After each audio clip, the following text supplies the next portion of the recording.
Berkshire's bets, P&G gets a new activist, and Pepsico has solid results. This time on the Morningstar Weekly Wrap.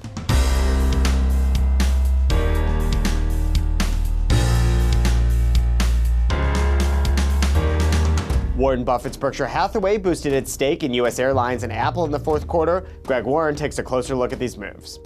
Berkshire Hathaway made a few interesting moves during the fourth quarter. Sort of non-traditional moves for Buffett. They took big stakes in the airlines and a even larger stake in Apple than they had previously.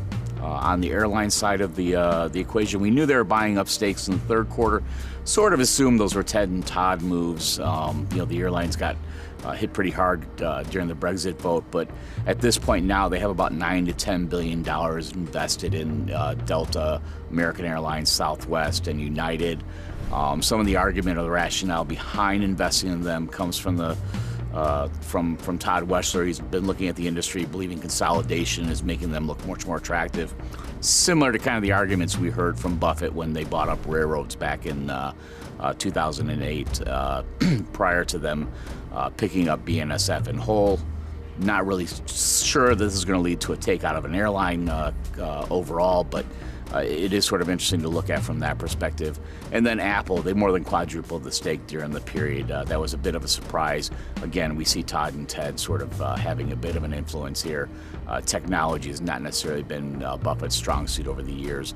I'd be interested to sort of get some more commentary from them when the annual report comes out this year to see if Todd and Ted are actually taking on more of the portfolio. Procter Gamble is a new activist investor Nelson Peltz to contend with after his firm amassed a more than $3 billion stake. Analyst Aaron Lash thinks that the timing of the move is interesting, given that P&G is just completing a significant brand rationalization. News that activist investor Nelson Peltz had amassed a $3 billion stake in wide-moat Procter Gamble sent shares significantly higher, converging on our $92 fair value estimate this week. However, we don't view this news by itself as indicative of driving sustainable improvement in the business. Rather, we think Procter Gamble has already been on this course. Over the past 2 years, P&G has been significantly rationalizing its brand set as a means by which to focus its resources on the highest return opportunities to accelerate its top line.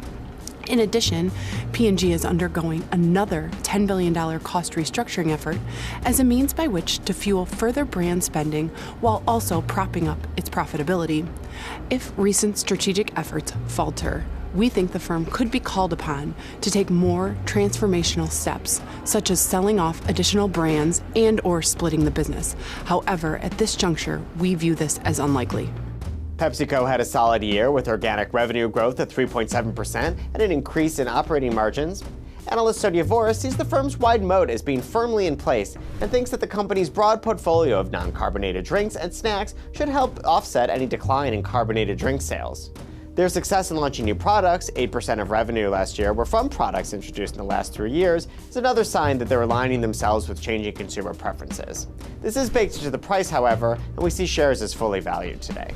And in case you missed it on Morningstar.com, Russ Kinnell looked at what investors should do in the event of a surprise manager change.